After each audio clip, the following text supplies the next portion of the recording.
वैसे तो इस किताब के प्राकथन में ही आपने स्पष्ट कर दिया है कि ये न तो आपकी आत्मकथा है और न ही कथेतर गद्य, बट इस किताब को पढ़कर मैंने महसूस किया कि ये किसी जिंदगी की कहानी है। ये मानूं या आपकी ज़िंदगी की आत्मकथा है या फिर उस ज़िंदगी का थोड़ा सा हिस्सा? मोहित जी, ये सवाल मुझसे कई बार टकराया और इसका एक ही जवाब मैं देना चाहता हूं कि होने को तो ये आप बीती है ना, लेकिन इसके प्राकथन में मैंने लिखा है कि राम जी देश दुनिया के उन बच्चों का प्रतिनिधि है जिनको पुस्तकों से वंचित कर दिया गया है। दूसरे शब्दों में, राम जी के रूप में आप जो मुझे देख रहे हैं वो ठीक है, लेकिन वो राम जी यहीं तक सीमित नहीं है। वो देश दुनिया के उन सब बच्चों का नुमाइंदा है जो अभावग्रस्त हैं, जो किसी न किसी प्रकार से उत्पीड़ित हुए हैं, वंचित हैं, और सबसे बड़ा अभिशाप जो उन्होंने झेला वो ये कि तालीम उनको नहीं मिल पाई, है ना। तो इसलिए इसको अगर आप मुझसे जोड़कर देखें तो जोड़ सकते हैं, लेकिन ये यूनिवर्सल है जी। तो ये कहा जा सकता है कि ये आपके जीवन की एक झलक भी है? नहीं, झलक नहीं है, ये मेरे जीवन का सच भी है। सच है, इसमें मुझे कोई वो नहीं है। और यहाँ मैं एक बात कहूँ आपको मोहित जी कि एक लेखक जब लिखता है तो सबसे बड़ी जो उसमें चीज उभर के आती है वो अनुभव होता है। मैं अक्सर एक बात कहा करता हूं कि विचार जो हैं वे मौलिक नहीं होते, लेकिन अनुभव मौलिक होते हैं। तो जिस रचना में रचनाकार के अनुभव बोलते हैं तो वो कृति बोलने लगती है। अन्यथा अगर विचार की तरफ वो चला जाएगा तो विचार तो रिपीटेशन है, क्योंकि विचार एक जगह से दूसरे पास आया और इस तरह से वो ट्रांसफर होता है, अनुभव नहीं होता, है ना। तो चूंकि मेरा अपना अनुभव था इसलिए इसने इसमें जगह बनाई। सर, मेरा अगला सवाल है कि जो आपने इस किताब का शीर्षक रखा है, कुछ यूं रचती है हमें किताब, तो इस शीर्षक का प्रस्फुटन का बीज ये कहाँ से आपके दिमाग में आया? आपके जहन में ये कहाँ से कौंधा है कि मैं ये कहानी लिखने जा रहा हूँ, उसका किताब का शीर्षक कुछ यूं रचती है किताब रखूं? आप एक अच्छे पाठक हैं, आपने किताब को पढ़ा, आपने ये देखा होगा कि किताब के केंद्र में पुस्तक है। जी हाँ, है ना। और इस पूरे उपन्यास के केंद्र में भी पुस्तक है, उसको बीज कह सकते हैं आप। और ये जितनी भी कथा बुनी गई है, उस कथा में अगर हम देखेंगे कोई यू टर्न आता है तो किताब के कारण आता है। राम जी की जिंदगी में एक बड़ा बदलाव आता है जब उसकी जिंदगी में किताबें आती हैं। जी हाँ, है ना। और वो बदलाव ऐसा है जो राम जी का निर्माण करता है। और एक बार जब उसकी किताबों से दोस्ती हुई, उसके बाद नई नई राहें उसकी खुलती चली गई और उसने कभी पलटकर नहीं देखा। तो दोहा है कबीर का ही शायद वो कि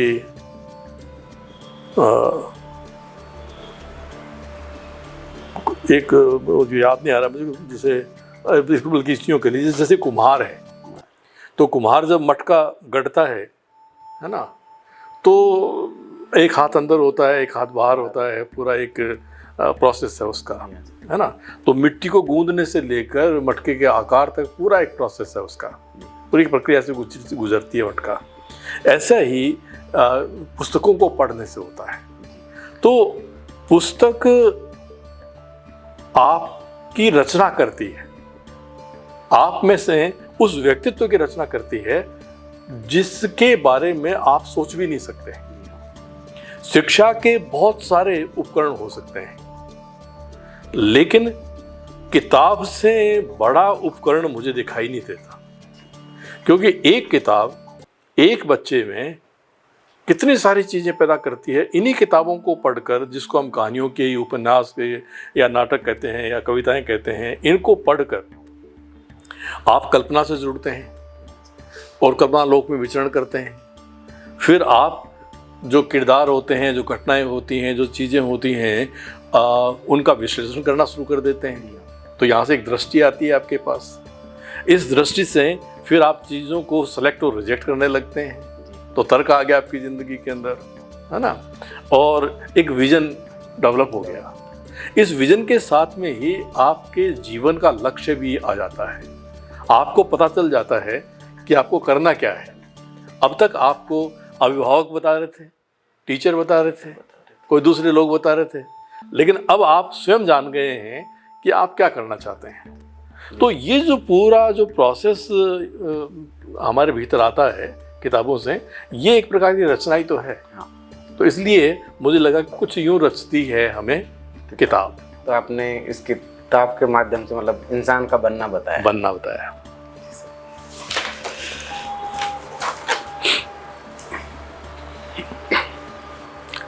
सर, इस किताब को मैंने पढ़ा जी, तो मेरे समझ में आया, मैंने जाना कि किताब का कितना योगदान होता है कि इंसान को बनाने में।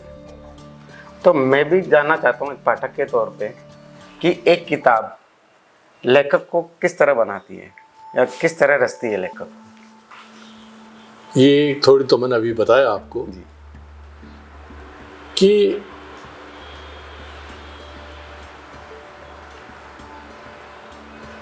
ये जो रेसिपी है सारी जो किताब से आती है, मतलब पाठक किताब पढ़कर इंसान तो बन जाता है। हाँ। और लेखक बनने की जो प्रक्रिया वो भी किताब पढ़ने में की बात कर रहे हैं। हाँ, मतलब लेखक बनने की प्रक्रिया भी किताब पढ़ने में ही कहीं ना कहीं जुटी होती है। अब तो यहाँ आपका सवाल समझ गया मैं।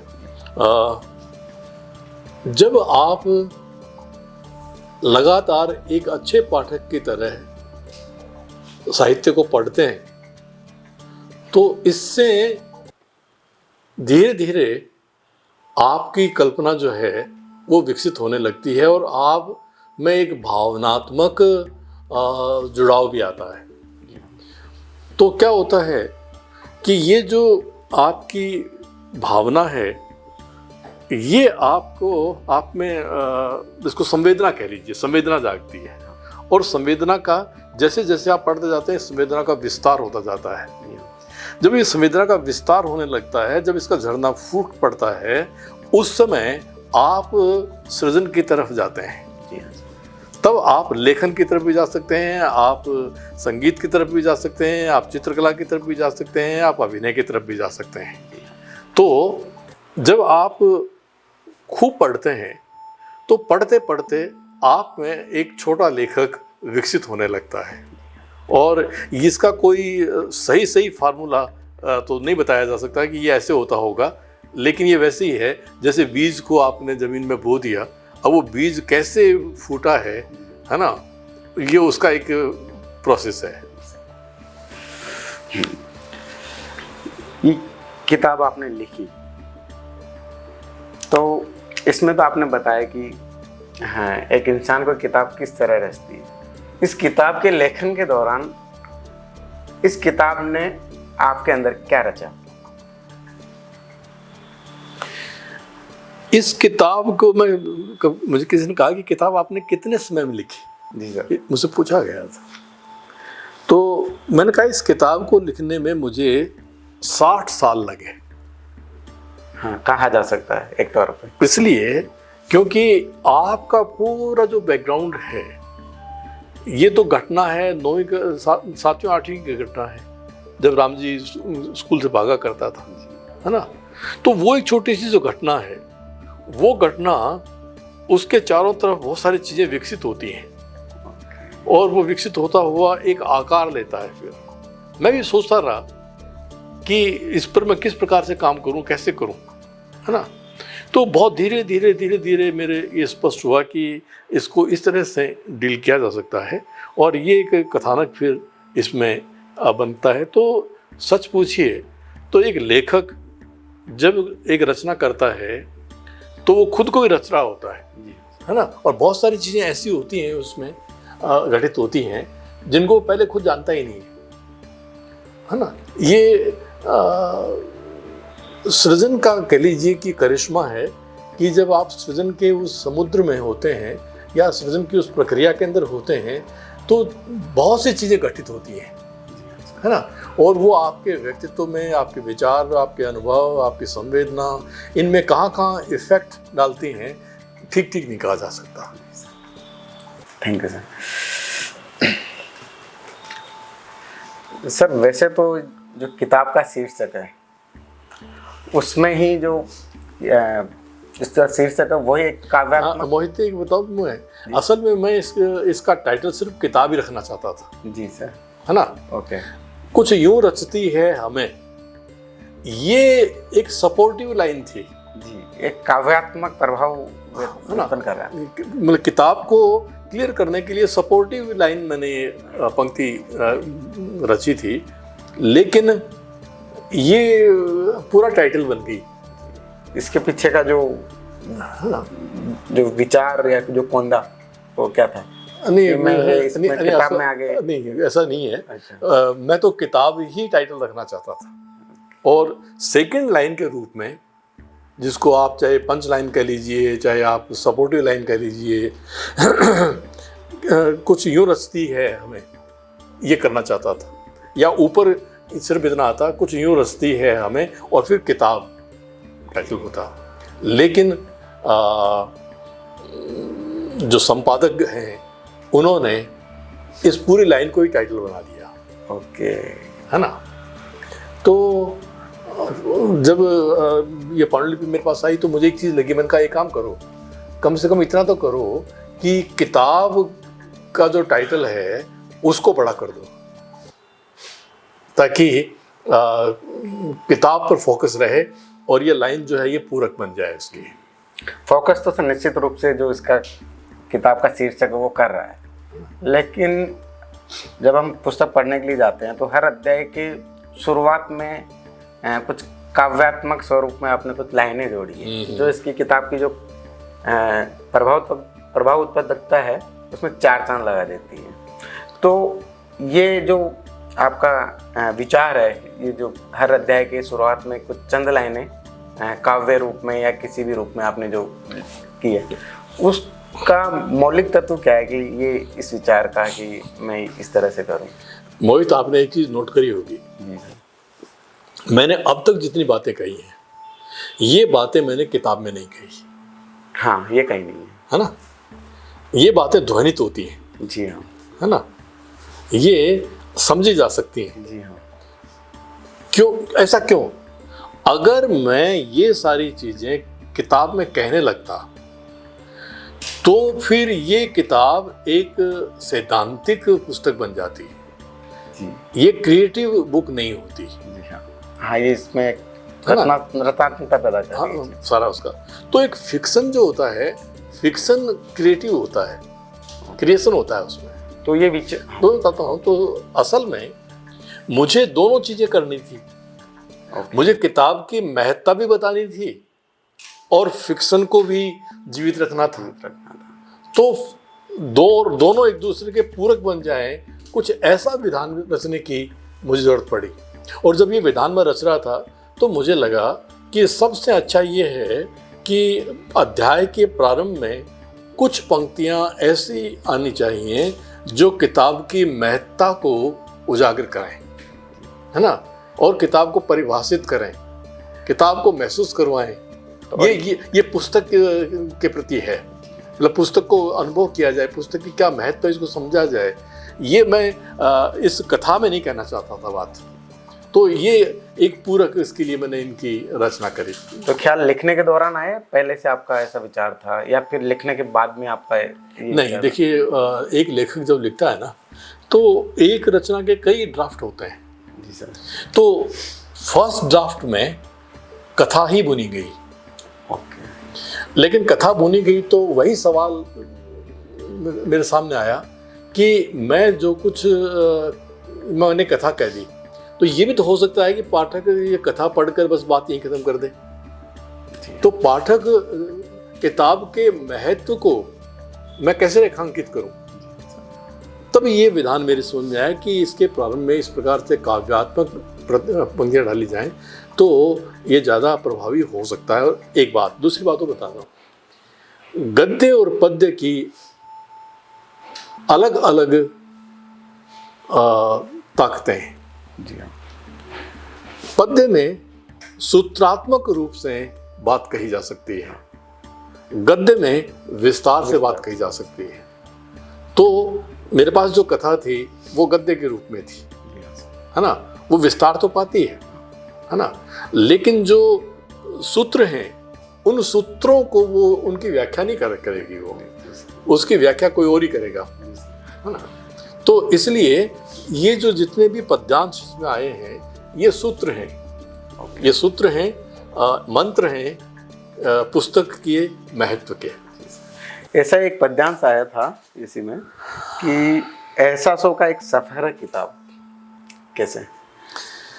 एक उपन्यास हो, चाहे वो कहानी हो, चाहे वो नाटक हो, चाहे वो संस्मरण हो, चाहे वो यात्रा वृत्तांत हो, जब आप पढ़ते हैं तो एक तो वो चीज़ होती है जो आप पढ़ रहे होते हैं, और उसके साथ साथ कुछ चीज़ें आपके भीतर चल रही होती हैं। जी सर। ये बिल्कुल वैसे ही है जैसे आप कोई एक कर्णप्रिय गीत सुन रहे हैं, तो उस गीत को सुनते हुए जो संगीत है, उसका नाद है ना, उसका आप आनंद ले रहे हैं, और कुछ चीज़ें ऐसी हैं जो उससे आपके व्यक्तिगत हैं, तो आप उनको रिलेट करते हैं उनसे, वो ऐसा है ना। तो वो जो रिलेट होता है ना, तब आपका साधारणीकरण होता है, और इससे उस रचना का प्रभाव बढ़ जाता है। ये बात फिल्मों में भी होती है। हाँ। जब आप फिल्म देखते हैं तो क्या बात है कि आपको पता नहीं चलता कि 3 घंटे कब बीत गए, क्योंकि कहीं ना कहीं आप भी उस सारे फिल्म की जो कथा है उसमें, या जो पात्र हैं उनमें, या घटनाएं हैं उनमें अपना जगह बना लेते हैं, है ना। तो वहाँ आपके एहसास काम कर रहे होते हैं। तो इसलिए मैंने कहा कि एहसासों का एक सफर है किताब। जी सर, थैंक यू सर। अब मैं इस किताब की कहानी की पृष्ठभूमि के बारे में बात करना चाहता हूँ, और उसके से जुड़े कुछ सवाल। कि देखा मैंने इस किताब में कि जो ये किताब जो बुनी गई है, ये ग्रामीण परिवेश, या अपन यूँ कह ले कि जब राम जी किसान परिवार के लिए, हाँ, न्यू पब्लिक स्कूल में जाता है तो कस्बाई परिवेश भी अपन कह लें, तो वही दृष्टिगत होता है इस किताब में। तो मेरा एक सवाल है कि ऐसी कहानी की पृष्ठभूमि जो है उसकी प्रभावत्वता ग्रामीण पृष्ठभूमि में ही ज़्यादा इंगित हो पाती है, या फिर इसके पीछे लेखक का ग्रामीण पृष्ठभूमि से होना होता है? दो बातें समझनी पड़ेंगी इसमें मोहित। एक तो ये कि राम जी की जो पृष्ठभूमि थी, हाँ, वो तो वही है जो इस किताब के अंदर है। जी। अच्छा, वहाँ भी आपने देखी, वहाँ आपने उल्लेख आता है कि वो ढिढाणी का निवासी था। हाँ, ढाणी, है ना। तो ढाणी मतलब ढाणी का बासिंदा था, है ना। तो इसका मतलब वो कोई कस्बाई नहीं था। कस्बे का एक पार्ट जो है, जो ढाणी के रूप में विकसित हुआ, वो उसका बासिंदा था। तो क्योंकि एक जो बात है, ये आज से 50 साल पहले की पृष्ठभूमि है इसके अंदर। लेकिन इसको अगर आज आप देखें तो चाहे एक महानगर हो, उस महानगर में जो लोग होते हैं वे कहाँ से आते हैं? वो भी ग्रामीण पृष्ठभूमि से। हैं? उसमें बहुत से लोग बाहर से आते हैं, गाँवों से, वहाँ से निकल के आते हैं, और उनका जो बच्चा होता है वो घर में वही ग्रामीण जीवन जी रहा होता है ना। बेशक आप उसको पॉलिश कर रहे होते हैं, है ना, लेकिन कहीं ना कहीं ओरिजिनल रूप में देखें तो आप वो वही होता है ना, वो राम जी होता है। और इसलिए आज के परिवेश में देखेंगे तो भी चीज़ें कोई बहुत ज़्यादा बदली नहीं है। स्कूल, अध्यापक, पाठ्य पुस्तकें, सहपाठी, ये सारे वैसे के वैसे। अभी आज ही अखबार में पढ़ रहा था कि वो जो जयपुर में एक बच्ची ने जो छत से कूदकर आत्महत्या करी, आज उसकी कोई जो जांच कमेटी है उसमें आया कि करीब 15 दिन से उसके सहपाठी बुलिंग कर रहे थे, है ना, और वो परेशान थी। राम जी भी तो बुलिंग से परेशान है, है ना। तो बुलिंग कोई नई चीज नहीं है, वो आज से 40 साल 45 साल पहले भी थी, तब वो किसी और रूप में थी, आज वो किसी और रूप में है, लेकिन बुलिंग वहीं की वहीं है। जो पहले का जो ताना बाना था ग्रामीण या पारिवारिक, वो इतना मजबूत होता था कि बच्चे इस तरह से के कदम नहीं उठा नहीं, वो जो घर में जो कुछ बल्कि ये सारी जो चीज़ें स्कूलों में होती है ना, ये कहीं ना कहीं बच्चे के स्ट्रगल से जुड़ी हुई होती है, और स्ट्रगल से सीखता है ना बच्चा, है ना। तो कभी कभी ये चीज़ें दुखदाई हो जाती हैं, वो दुखदाई नहीं होनी चाहिए।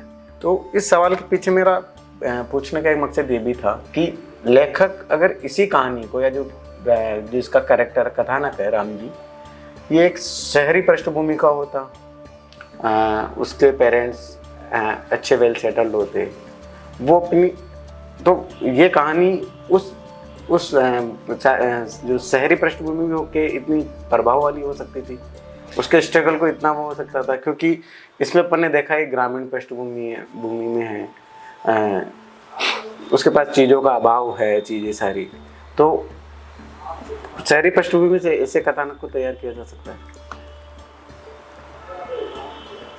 मोहित होता क्या है कि एक लेखक को जो आइडिया होता है, का जो रचना का जो आइडिया है ना, उसका कोई गणित नहीं है, है ना। तो जहां से जो आइडिया होता है वो वहीं का परिवेश चुनता है और वहीं वो आइडिया विकसित होता है ना। तो ये अगर मैं नए परिवेश में इस सारी चीज को कहता तो शायद ये बात वैसी नहीं बन पाती जैसी इसमें बनी है ना। तो हम ऐसा नहीं कर सकते कि आइडिया तो आज से 50 साल पहले की परिस्थिति का है और आज हम उसको वो करना कोशिश करें, ऐसा होता नहीं है लेखन के अंदर। Thank you. आप इस किताब के लेखक हैं, तो इस किताब के लेखक के तौर पे आपसे जानना चाहता हूँ कि कोई पाठक इस किताब को क्यों पढ़े?